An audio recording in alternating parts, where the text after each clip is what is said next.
Hello everyone. तो दोस्तों यहाँ पे आप देख सकते हो जे.एंड.के बैंक की ओर से एक नोटिफिकेशन जारी किया गया है। दोस्तों इसमें इन्होंने अप्रेंटिस की जो वैकेंसी है वो निकाली है। टोटल वैकेंसी की बात करें 278 वैकेंसी यहाँ पे टोटल निकल कर आई है दोस्तों इनकी ओर से, जिसके लिए फॉर्म लगना स्टार्ट हो चुके हैं ऑनलाइन मोड से। जो दोस्तों 24 दिसंबर 2024 से और लास्ट डेट यहाँ पे रहेगी 7 जनवरी 2025। ठीक है, इसके लिए दोस्तों ऑनलाइन एग्ज़ाम जो है यहाँ पे लिया जाएगा और इसके लिए अलग से बताएंगे कब आपका एग्ज़ाम लिया जाएगा, इसके बारे में जानकारी आपको दे दी जाएगी।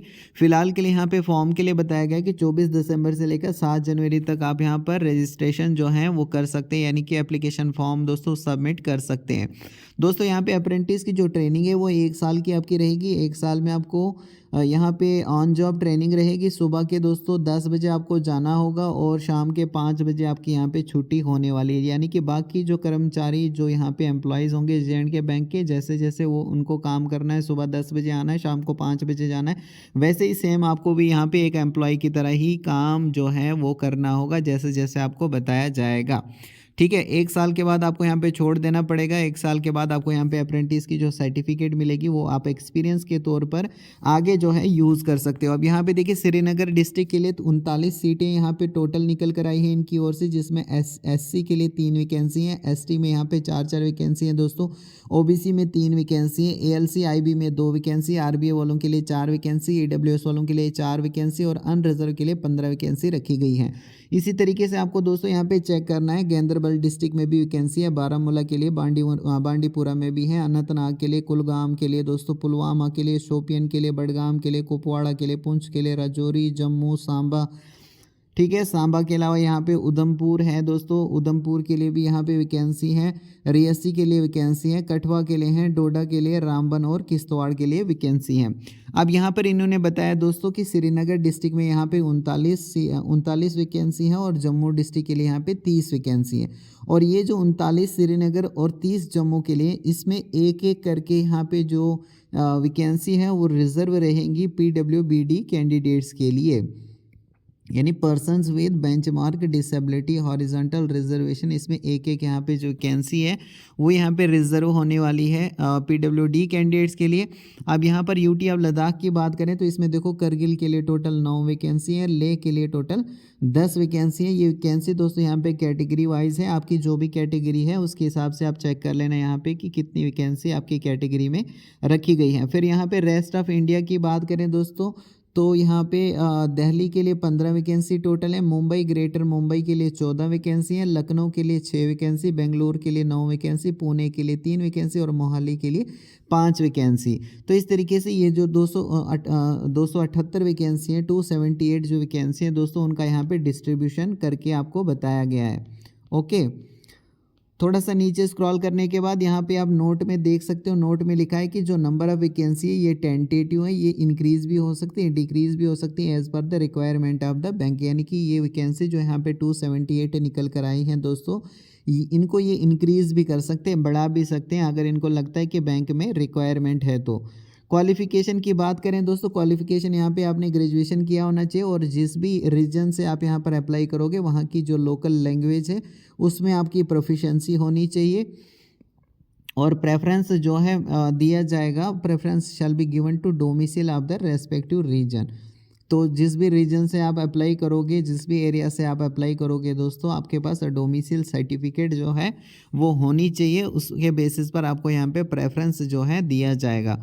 फिर एज की बात करें, यानी 1 जनवरी 2024 को आपकी एज देखी जाएगी, तो 20 साल मिनिमम होनी चाहिए और ज़्यादा से ज़्यादा 28 साल तक आती है आप एलिजिबल हैं दोस्तों। बाकी कैटेगरी में अगर आप आते हो, आपको रिलैक्सेशन जो भी गवर्नमेंट गाइडलाइंस के मुताबिक एप्लीकेबल होगा वो आपको यहाँ पे मिल जाएगा। कोर्स का जो ड्यूरेशन है दोस्तों, जो अप्रेंटिस की ट्रेनिंग है वो आपकी 1 साल की रहेगी। इसमें स्टाइफंड आपको 10,500 मिलेगा और इसके अलावा यहाँ पे 1,500 रुपये जो है डायरेक्ट बैंक ट्रांसफ़र किया जाएगा गवर्नमेंट एजेंसी के द्वारा और 1,250 रुपये यहाँ पे एंटाइटलमेंट ऑफ कन्वेंस रहेगा, मैक्सिमम 1,250 रुपये पर मंथ। ठीक है, तो 1 साल आपकी ट्रेनिंग रहेगी, 1 साल में आपको हर महीने यहाँ पे स्टाइफंड भी इनकी ओर से मिलेगा। और जैसे मैंने बोला ट्रेनिंग का जो आवर्स हैं, ट्रेनिंग के जो आवर्स हैं 10 बजे से लेकर 5 बजे तक आपको यहाँ पे काम करना पड़ेगा। बाकी जो टर्म्स और कंडीशंस है वो आप यहाँ पर देख सकते हो कि पहले आपने कहीं से ट्रेनिंग नहीं की होनी चाहिए अप्रेंटिस की, चाहे ना ही जे.एंड.के बैंक में, ना ही किसी अदर ऑर्गेनाइजेशन के, ना ही अप्लाई करते टाइम आप कहीं से अप्रेंटिस जो है वो कर रहे होंगे, ऐसा भी नहीं होना चाहिए। अदरवाइज़ आपको यहाँ पे टर्मिनेट कर दिया जाएगा अप्रेंटिस के दौरान और इसमें आपका ही फॉल्ट यहाँ पर गिना जाएगा। ओके दोस्तों, इसके अलावा 12 यहाँ पे कैजुअल लीव भी आपको साल की मिल जाएंगी। और थोड़ा सा नीचे स्क्रॉल करने के बाद यहाँ पे इन्होंने लिखा है कि आपको यहाँ पे ट्रेनिंग के बाद ऐसा नहीं है कि आपको यहाँ पे नौकरी पर ये रखेंगे, इसके बाद आपको 1 साल के बाद छोड़ देना पड़ेगा। ठीक है, एक ही यहाँ पर फॉर्म लगाना, जिस भी एरिया से, जिस भी डिस्ट्रिक्ट से आप यहाँ पर अप्लाई कर रहे होंगे, एक ही फॉर्म लगाना। और एक ही फॉर्म आपको लगाना है। अगर आपने 2 फॉर्म लगाए, मान लीजिए एक डिस्ट्रिक्ट से फॉर्म लगाए फिर दूसरे डिस्ट्रिक्ट से फॉर्म लगाए, तो जो इनके पास लेटेस्ट वाला पहुंचेगा फॉर्म दोस्तों, उसी को ये कंसिडर यहाँ पर करने वाले हैं। आई होप दोस्तों यहाँ तक क्लियर हो रही होगी सारी चीज़ें। मैं कुछ और इंपॉर्टेंट आपको बता देता हूँ, जैसे कि यहाँ पे एग्ज़ाम लिया जाएगा तो एग्ज़ाम में क्या क्या पूछा जाएगा। देखो दोस्तों, ऑनलाइन एग्ज़ाम आपका लिया जाएगा, ये ऑब्जेक्टिव टाइप का होगा। इसमें जनरल अवेयरनेस और इंग्लिश कंप्रीहेंशन से 50 क्वेश्चन 50 नंबर के पूछे जाएंगे, 30 मिनट की टाइमिंग होगी। और क्वांटिटी एप्टीट्यूड और रीजनिंग एबिलिटी से 50 क्वेश्चन 50 नंबर के रहेंगे, इसके लिए भी 30 मिनट का आपको टाइम दिया जाएगा। टोटल 100 क्वेश्चन पूछे जाएंगे, 100 नंबर के रहेंगे। इसका मतलब क्या है कि एक क्वेश्चन आपका 1 नंबर का यहाँ पे होने वाला है और 1 घंटे में आपको ये करना होगा पेपर। और अगर किसी क्वेश्चन का आपने पेपर में गलत आंसर दे दिया, 1/4 के आपके जो मार्क्स हैं दोस्तों वो माइनस किए जाएंगे। इस चीज़ का आप ध्यान रखना, जब आप पेपर वहाँ पे करोगे तो आपको यहाँ पे पेनल्टी भी पड़ सकती है अगर किसी क्वेश्चन का आपने गलत आंसर दे दिया। अगर आपने छोड़ दिया, ब्लैंक छोड़ दिया क्वेश्चन को, तो फिर आपके यहाँ पे कोई भी मार्क्स माइनस नहीं किए जाएंगे, ना ही आपको नंबर मिलेंगे। ऑनलाइन एग्ज़ाम जो है इंग्लिश लैंग्वेज में ही होगा, यहाँ पे कोई अदर लैंग्वेज में आपको यहाँ पे नहीं मिलेगा। इंग्लिश लैंग्वेज में आपको क्वेश्चन वहाँ पर देखने को मिलेंगे। अब यहाँ पे कुछ और इंपॉर्टेंट मैं देख लेता हूँ दोस्तों। यहाँ पे देखो, ये सेंटर्स बताए गए हैं, कहाँ कहाँ पर आपके सेंटर्स होंगे, मतलब उनकी लोकेशन, एग्जामिनेशन का सेंटर जो है कौन कौन सी लोकेशंस में यहाँ पे रहेगा। श्रीनगर जे.एंड.के रहेगा, जम्मू जे.एंड.के, लेह लद्दाख रहेगा, बेंगलुरु कर्नाटका रहेगा, बारामूला जे.एंड.के रहेगा, करगिल लद्दाख रहेगा, लखनऊ यूपी रहेगा, पुणे महाराष्ट्र रहेगा, सांबा जे.एंड.के, दिल्ली एनसीआर, चंडीगढ़ और मुंबई नेवी मुंबई थाने महाराष्ट्र। तो ये सेंटर्स यहाँ पे बताए गए हैं कि कौन कौन सी जगह पर आपके जो एग्जामिनेशन के सेंटर्स हैं वो यहाँ पे होने वाले हैं। दोस्तों, जब आपका कॉल लेटर आएगा ना, कॉल लेटर पर दिया होगा कि कौन सी जगह आपका सेंटर है और कहाँ पर आपको कौन सी डेट को वहाँ पे जाना है एग्ज़ाम देने के लिए। ये सारी जानकारी आपको एडमिट कार्ड के थ्रू मिल जाएंगी। जैसे कि यहाँ पे इन्होंने लिखा भी है, examination will be conducted, online exam conduct किया जाएगा और वेन्यू क्या रहेगा वो आपके कॉल लेटर पर मेंशन होगा कि कहाँ पर आपको एग्ज़ाम देने के लिए जाना है। उसमें डेट भी मेंशन होगी, वेन्यू भी दिया होगा दोस्तों। ये सारी चीज़ें होंगी, इसके बारे में आपको कोई भी जो है टेंशन नहीं लेनी है। अप्लाई कैसे करना है, तो यहाँ पर इन्होंने बताया कि सबसे पहले आपको रजिस्ट्रेशन करना पड़ेगा अप्रेंटिस पोर्टल के ऊपर। A candidate should initially register create his her profile. तो सबसे पहले आपको यहाँ पे रजिस्टर करना पड़ेगा, क्रिएट करनी पड़ेगी अपनी प्रोफाइल वेब पोर्टल पर जाकर, जो यहाँ पे देखिए apprenticeshipindia.gov.in पर जाकर सबसे पहले आपको रजिस्टर करना होगा, अपनी प्रोफाइल बनानी पड़ेगी। ठीक है, उसके बाद नीचे यहाँ पे बताया गया स्टेप फर्स्ट में रजिस्टर्ड एज ए कैंडिडेट। सबसे पहले आपको यहाँ पे जाकर रजिस्टर करना पड़ेगा as a candidate on www.apprenticeshipindia.gov.in। Candidate login करना पड़ेगा, login as a candidate and complete करना पड़ेगा आपको profile by filling the following detail. ठीक है, by filling the all the detail. तो सबसे पहले आपको यहाँ पे जो है लॉगिन करना पड़ेगा कैंडिडेट और कंप्लीट करनी पड़ेगी profile by filling all the detail. सभी डिटेल आपको फिल करनी पड़ेगी, इस तरीके से आपकी प्रोफाइल कंप्लीट होगी। थर्ड नंबर पर बताया गया है क्लिक करना पड़ेगा अप्रेंटिस अपॉर्चुनिटीज़ पर। फोर्थ नंबर पर बताया गया है in search by establishment name box search पर Jammu and Kashmir bank limited. तो ये आपको यहाँ पे सर्च करना पड़ेगा। उसके बाद apply for the opportunity business correspondent facilitator V4.0 created by Jammu and Kashmir bank limited की ओर से जो क्रिएट किया गया है। कैंडिडेट मोबाइल आधार, नोट में लिखा है कैंडिडेट का mobile Aadhaar bank account must be interlink होना चाहिए और DBT should be enabled in his her bank account. Direct bank transfer जो है वो होना चाहिए, एनेबल्ड होना चाहिए in his her bank account. मतलब आपके बैंक अकाउंट से जो है डीबीटी जो है वो क्या होना चाहिए, एनेबल्ड होना चाहिए। और कैंडिडेट का मोबाइल आधार जो है बैंक अकाउंट से क्या होना चाहिए, इंटरलिंक्ड होना चाहिए। Candidate after successful registration on the, जो यहाँ पे अप्रेंटिसशिप पोर्टल पर रजिस्ट्रेशन करेगा successfully and after applying for the opportunity, तो उसके बाद जब यहाँ पे अप्लाई करेगा, shall proceed to register for online exam. यानी सबसे पहले आपको अप्रेंटिस पोर्टल पर दोस्तों रजिस्टर करना है, उसके बाद आकर यहाँ पे आपको रजिस्टर करना पड़ेगा। 24 दिसंबर से यहाँ पे फॉर्म लगना स्टार्ट हो गए हैं। 7 जनवरी 2025 तक आप यहाँ पर फॉर्म को फिल कर सकते हैं। दोस्तों फॉर्म में कोई भी डिफ़िकल्टी, कोई भी परेशानी आपको लगती है, आपको हेल्प चाहिए फॉर्म फिल करने में, तो आप मुझे कांटेक्ट कर सकते हो।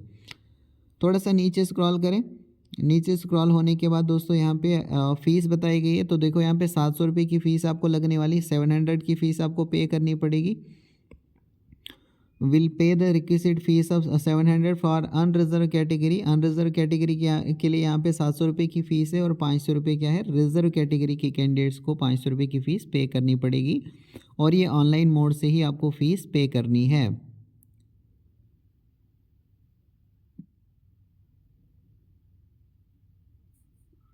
ओके और यहाँ पे इन्होंने बताया कि पहले अप्रेंटिस पोर्टल पर आपको रजिस्टर करना है, उसके बाद यहाँ पर ऑफिशियल वेबसाइट पर आना है www.jkbank.co.com पर, और अंडर कैरियर के अंदर जाओगे आप, कैरियर टैब के अंदर, और क्लिक करोगे लिंक एंगेजमेंट ऑफ अप्रेंटिस और अप्लाई करोगे for engagement.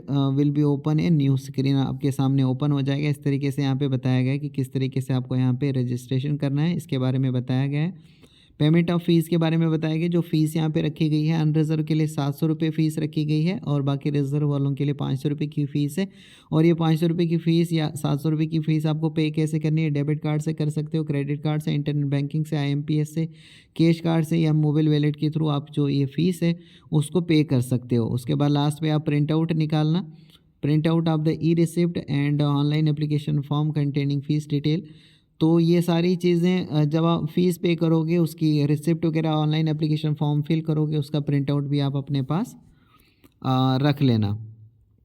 There is facility to print application form containing fee detail after payment of fee. तो इन्होंने बताया कि जब आप फ़ीस पेमेंट करोगे उसके बाद यहाँ पे फैसिलिटी है कि आप यहाँ पर प्रिंट कर सकते हो एप्लीकेशन फॉर्म को। उसके बाद नीचे लिखा है कि अगर आप शॉर्टलिस्ट हो जाओगे तो फिर यहाँ पे जो है, जो प्रिंट आपने किया होगा फॉर्म, तो वो आपको यहाँ पे दिखाना पड़ेगा, प्रोड्यूस करना पड़ेगा जब यहाँ पे डॉक्यूमेंट वेरिफिकेशन होगी तो। ठीक है दोस्तों, तो होप करता हूँ दोस्तों कि आपको ये सारी चीज़ें जो हैं क्लियर हो चुकी होंगी। और बाकी यहाँ पे इन्होंने बताया कि जब आप डिटेल यहाँ पर सारी चीज़ें सबमिट करोगे तो वो आपको ईमेल के ज़रिए और SMS के द्वारा जब आपके एडमिट कार्ड वगैरह आएंगे तो आपको यहाँ पर ये इंटीमेट कर देंगे, आपको मतलब इसके बारे में बता दिया जाएगा कि आपके एडमिट कार्ड आ गए हैं। तो इसलिए ईमेल आईडी और जो मोबाइल नंबर आप यहाँ पर दोगे दोस्तों, वो जो फ़ोन नंबर आप दोगे वो करेक्ट दीजिएगा, ताकि इनकी ओर से जब भी कोई कम्युनिकेट किया जाए, मतलब आपको इन्फॉर्म किया जाए, तो वो आपको रिसीव हो सके, टाइमली आपको मिल सके। ठीक है, होप करता हूँ सारी चीज़ें दोस्तों आपको क्लियर हो चुकी होंगी। So thank you very much.